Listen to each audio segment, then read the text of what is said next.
My name is Joelle Gomez. I'm the Executive Director for the Women's Center of San Joaquin County. Universities have, I think, a long ways to go in learning appropriate means to not only investigate sexual assault cases, but also to work on the preventative side in keeping their environments safe and letting their students know about their policies, their grievance procedures, and how ultimately to prevent these sexual assaults. There was a sexual assault case that occurred first in April of 2008, which involved a student at the University of the Pacific and 2 sexual assaults. It was a gang rape. That individual chose at the time not to make a report to law enforcement or to the university. Unfortunately, the university had information about these 2 assailants and chose not to make any further inquiries or investigation on those 2 individuals. That first victim decided to leave the university and was not considered a sexual assault case. A month later, we'll call her for the sake of this podcast, Jane Doe, was sexually assaulted, was raped by 3 individuals in April of 2008, so literally 30 days later. She was at a party on campus property where this took place. It was 3 individuals who offered her a ride back to her place, and she accepted the ride. Unfortunately, it eventually ended up in a very horrific gang rape. She went back to made it back to her apartment, where she started very frightening details and sharing with her friends of what just occurred. What she didn't realize is that her friends were actually taping the testimony, if you will, what occurred. She was so frightened and so, of course, shocked about what just occurred and traumatized, and did not want to tell anybody at the time, which we all know as advocates. There's many dynamics in terms of why an individual might not want to make a report in the immediate moment. She identified these 3 individuals. She knew all of them, all of which were basketball players at the university. She herself is a basketball player on full scholarship at the time with Pacific. So you have those dynamics as well of having athlete to athletes, and people who are known to them. The friends actually, out of concern, took the taping of her story to a coach who, again, of course, had to bring it through to the university. At that time, Jane Doe still did not want to make a report, which again is understandable considering she had just come off a very frightening and horrific gang rape, and a lot of feelings of what the consequences would be, the shame, the blame, all of that. Well, needless to say, the university had initially tried to persuade her to come forth and to begin the report, which is great. They were incredibly encouraging. In the end, she did. She went and decided to go through their process. And that's where things started to change. I actually, as a representative of the Women's Center, was in contact with Jane Doe as well as her mom, who came in at an early point to receive counseling, to understand what her options were and where she could get crisis intervention. So we met on a number of occasions to provide her that emotional support and to hopefully guide her through what was going on at Pacific. We did not at that time have any communication with Pacific in terms of what they were doing or not doing on the case. My hope was that their procedures would in fact be appropriate and swift in handling this investigation. She went through their judicial hearing process, and I think this is probably one of the most confusing cases, in that the hearing board gave 3 different varying punishments for these individuals. One was expelled, one was suspended for 2 semesters, and one was suspended for one semester. So in all, if you kind of look at all of the scenarios, they were definitely considered sexual assaults, but because there were varying degrees of discipline, it leaves you to wonder how the judicial board was educated to come with such responses. The individual that was expelled was very soon on recruited by another college and continued playing basketball. The other two, they went through their suspension, came back, and continued to play ball for Pacific. Jane Doe was once again left with a life shattered.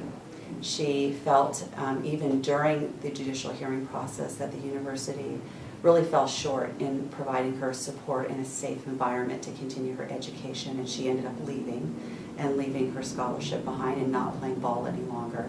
I've been in communication with their Vice President of Student Life to really share what I think would be ideal ways to better partner with the university. University of the Pacific does have a number of sexual assault programs on campus. They sporadically would utilize the Women's Center San Joaquin County to come on and do presentations. Annually they host a symposium which includes faculty and a sprinkling of students to help keep them educated on sexual harassment, sexual assault, consent, bystander prevention. But I think the problem lies in the fact that it's not a consistent prevention program, that you have, once a year is simply not enough. Twice a year is simply not enough. To be a part of certain prevention programs is still not enough. What I mean is that if there were a very consistent means of providing ongoing training for every judicial board that comes together for a sexual assault, learning the same information, that one would be a great tactic. Having a really concise and informed partnership with the local Rape Crisis Center in their community would also be, of course, a huge benefit. I understand that universities will not allow any outside individuals to sit on their boards, so I think it would be so very effective to make sure that a Rape Crisis Center is a part of their training, so that these individuals are truly informed and understand all of the dynamics, but understand how to be consistent in their judgment calls. So that was voiced even during the case, and it was met with some encouragement, but in the end there was still no movement to involve us on any type of training or education. Since the case has been heard, and at this point there is a judgment for appeal, so we're hoping that this case still receives further review, and in the end that Jane Doe has justice at the end of the day. But since the case has evolved, the university has been working closer with us, so I think that's a huge plus, because we're still being very aggressive in saying we're here to help.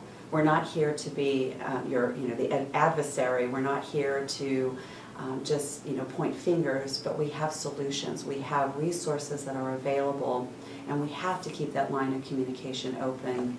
In other words, involving more external partners such as our local law enforcement agencies, our hospital personnel, victim witness, our Rape Crisis Center, but really form a much more cohesive task force in dealing with these sexual assaults on university campuses.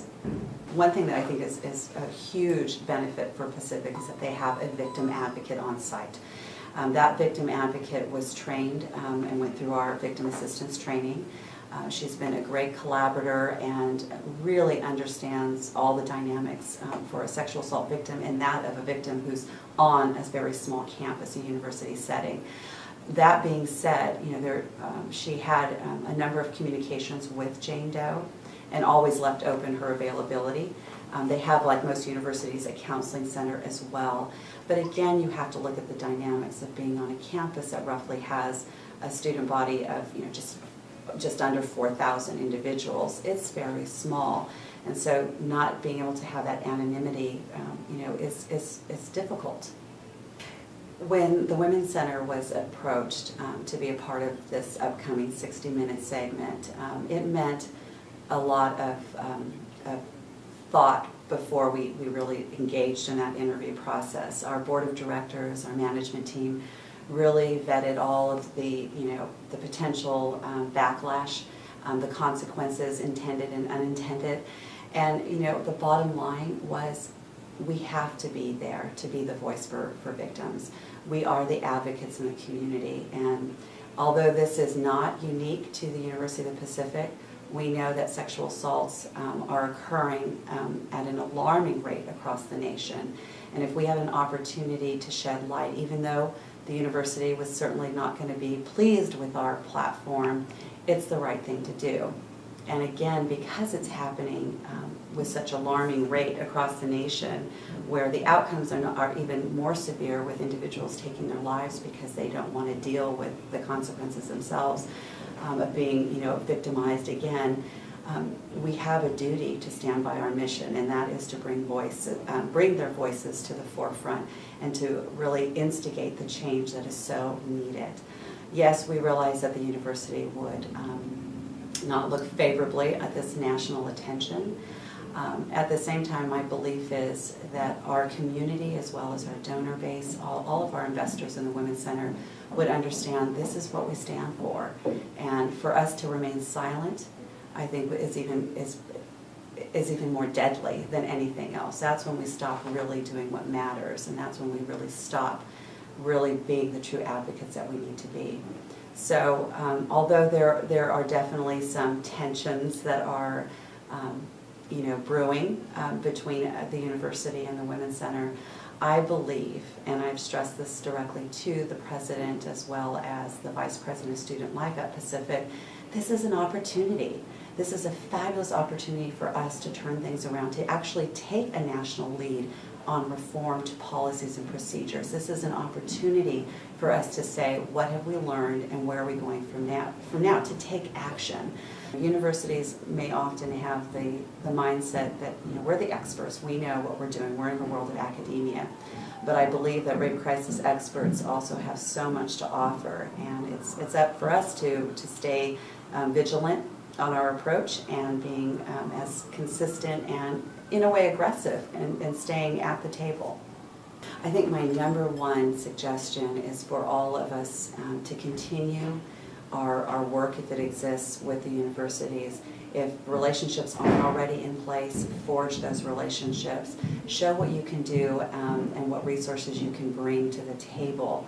Help them understand how you are the experts in the field of rape crisis, and help them understand that you understand their challenges, but that there are solutions in the partnerships around education and prevention, that we are the promising partners, and we really can have a much bigger impact by partnering but also engaging all of the students on the campuses.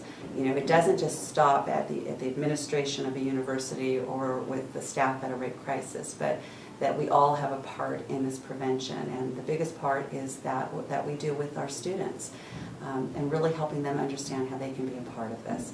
Persistence pays off, and oftentimes we feel as a rape crisis movement that when we're trying to work with a new partner or a partner that has been less than cooperative, it's easy to say, okay, we're going to go somewhere else. I just say stay persistent, even through the really difficult times. Because I think if we keep the positive attitude of, it's going to serve a greater and bigger purpose for everybody involved, the results will be there. And so, hang tough, get involved, act, and don't be silent. Don't allow a larger institution to not allow you to have the voice that you need or to not be at the table. If you have to navigate through other channels to get where you need to go, do it. To me, the most alarming and terribly sad statement that I've heard since from Jane Doe, since all of this has occurred back in 2008. She's been through much long-term therapy. She has had her interactions with the university. She felt incredibly let down by that university. She's now, has been on suicide watch. She's no longer playing ball. The saddest statement that I've heard her say is, if I knew what I know now, I probably wouldn't have ever gone through this process. To me, that's a stinging statement for all of us in the rape crisis movement to understand, we still have a long ways to go. Yet again, another victim has been let down by the system, but we're a part of that system. And so I think that gives me the motivation and the inspiration to say, she may not see the justice at the end of the day in her case, but my hope is by her participation as well in this 60-minute segment, she will give voice, and I think she will give inspiration to so many more who are silent. We all know the stat, that 1 in 5 college women will experience a sexual assault before they graduate. And over 95% of them will not report. We need to do our work even better and even more focused on making sure that our victims' voices are heard.